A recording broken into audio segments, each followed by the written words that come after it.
దేవుని పరిశుద్ధ నామమునకు మహిమ కలుగునుగాక. ప్రియులారా, ప్రతిదినము ఈ హోప్ ఫర్ టుడే సందేశాల ద్వారా మీరు నిరీక్షణ ఆశీర్వాదం పొందుతున్న స్థితిని బట్టి దేవునికి స్తోత్రాలు చెల్లిస్తూ ఈరోజు ఈ హోప్ ఫర్ టుడే సందేశంలోనికి మిమ్మల్ని ప్రేమపూర్వకంగా ఆహ్వానిస్తున్నాను. ఈరోజు సమూయేలు మొదటి గ్రంథము 26వ అధ్యాయము 25వ వచనంలో ఒక మాటను మీ ముందుంచుతున్నాను. సమూయేలు మొదటి గ్రంథము 26వ అధ్యాయము 25వ వచనం, నీవు ఆశీర్వాదము పొందుదువుగాక అనే మాట. నీవు ఆశీర్వాదము పొందుదువుగాక.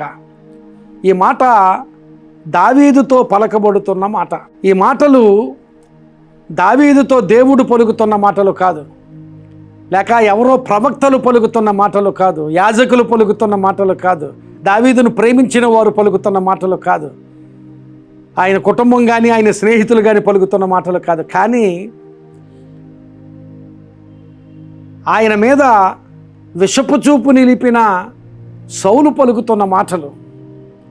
సౌలు అప్పటికి కొన్ని సంవత్సరాల తరబడి దావీదును చంపాలని తరుముతూ ఉన్నాడు. అన్ని సంవత్సరాలు దావీదు అరణ్యాల్లో పారిపోతూ, కొండ గుహలలో తనను తాను దాచుకుంటూ పారిపోతూనే ఉన్నాడు. అలాగూ దావీదు సౌలు బారి నుండి పారిపోతున్న స్థితిలో 2 సార్లు సౌలును చంపడానికి దావీదుకు అవకాశం దొరికింది. సౌలును చంపగలడు దావీదు, కానీ సౌలును దేవుడే అభిషేకించి రాజుగా నియమించాడు గనక నేను చంపను అనే నియమంతో సౌలును విడిచిపెట్టాడు.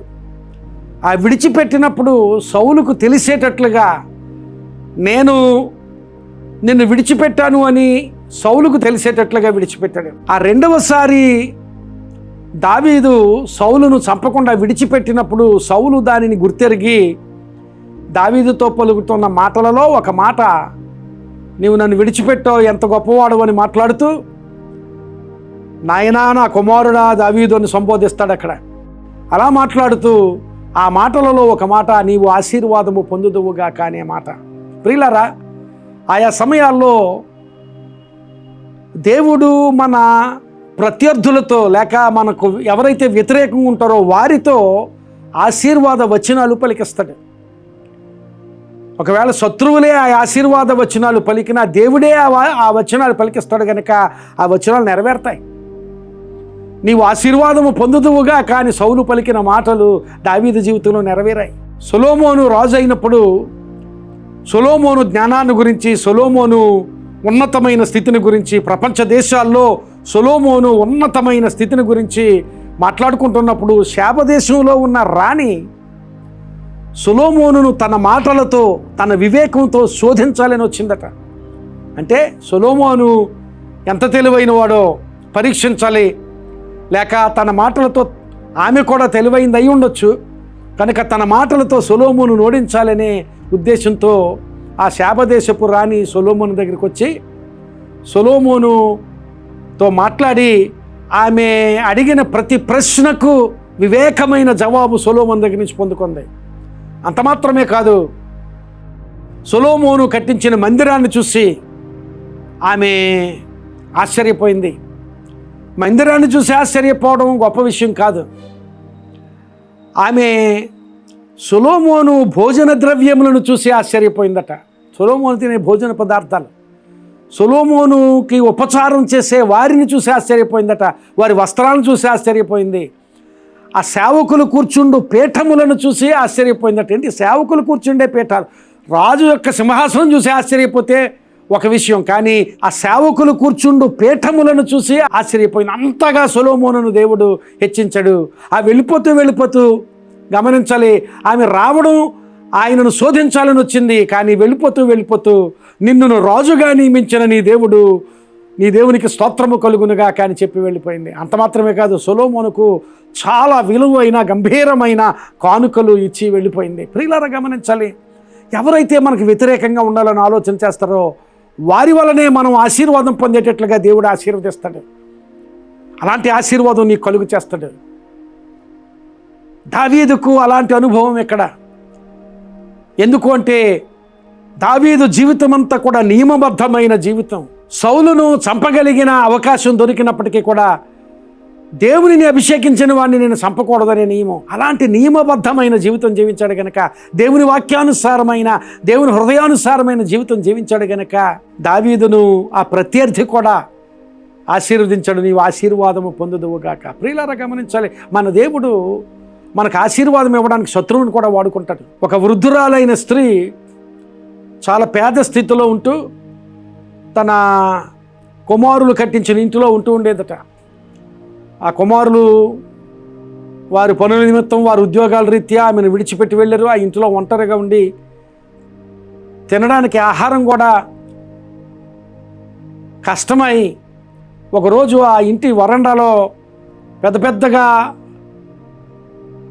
వినబడేటట్లుగా ప్రార్థన చేస్తున్నాడు. దేవా, నీవు నిజమైన దేవుడవు, ప్రార్థన వినే దేవుడవు, దినదినము నన్ను పోషిస్తున్నావు, ఈరోజు కూడా పోషించు ప్రభువా, నాకు అవసరమైన ఆహారాన్ని పంపించు ప్రభు అని ప్రార్థన చేస్తుందట. ఆ ఇంటి ఎదురుగానే ఒక హేతువాది ఉన్నాడు, దేవుడు లేడని నమ్మేవాడు ఉన్నాడు. పెద్ద పెద్దగా నవ్వుతూ, ఏంటి నీకు ఆహారం లేకపోతే నీ దేవుడు ఆహారం పంపిస్తాడా ఏమిటి అని హేళన చేశాడు. తప్పక పంపిస్తాడు దేవుడు అని ఆమె విశ్వాసాన్ని ప్రకటించింది. అలాగూ ప్రతిరోజు ప్రార్థన చేస్తూ ఉండేది. ఏదో విధంగా దేవుడు ఆమెను పోషిస్తూ ఉండేవాడు. ఒకరోజు ఇలాగే ప్రార్థన చేస్తే మరలా ఆ హేతువాది నవ్వి ఒక పని చేయాలనుకున్నాడు. ఈమెను అవమానపరచాలి, ఈ ప్రార్థన ఆపించాలి అని చెప్పి ఆ ప్రార్థన చేసిన తర్వాత ఆమె చూడకుండా ఆ వరండాలో ఆమెకు అవసరమైన ఆహారపు పదార్థాలు కొని ఒక బ్యాగ్లో పెట్టి ఆ బ్యాగ్ ఆ వరండాలో విడిచిపెట్టి వెళ్ళిపోయాడు. ఆమె కొంతసేపటికి ఆ వరండాలోకి వచ్చి ఆ బ్యాగ్ తీసుకుని దేవునికి స్తుతులు చెల్లిస్తుంది. దేవా స్తోత్రం ప్రభు, నాకు తెలుసు ప్రభువా నా ప్రార్థన నీవు వింటావని, నువ్వు నా ప్రార్థన విన్నావు, ప్రార్థన విని నాకు జవాబు దయచేసావు, నాకు ఆహారాన్ని పంపించావు అంటే పరిగెత్తుకుంటూ వచ్చి పెద్దగా నవ్వుకుంటూ, ఏంటి నీ దేవుడు పంపించాడు ఆహారం, ఆ బ్యాగ్ ఎవరు పెట్టారో తెలుసా, నేనే పెట్టాను అక్కడంటే అప్పుడు ఆమె మరలా దేవునికి ప్రార్థన చేయడం మొదలుపెట్టిందట. దేవా, నా కోరిక తీర్చడానికి, నా ప్రార్థనకు జవాబు పంపించడానికి సాతాను కూడా నువ్వు వాడుకుంటున్నావు ప్రభా, నీకు స్తోత్రం అని ఆమె దేవునికి స్తుతులు చెల్లించిందట. ప్రియులారా, దావీదుకు ప్రత్యర్థి అయిన సౌలు అంటున్నాడు, నీవు ఆశీర్వాదము పొందుదువుగాక. ఒకవేళ నీకు వ్యతిరేకమైన వారు ఉన్నప్పటికీ, ఒకవేళ నీవు ఇష్టం లేని వారు ఉన్నప్పటికీ, ఒకవేళ నీ మీద వ్యతిరేకంగా వారు ప్రవర్తిస్తున్నప్పటికీ విచారించవలసిన పని లేదు.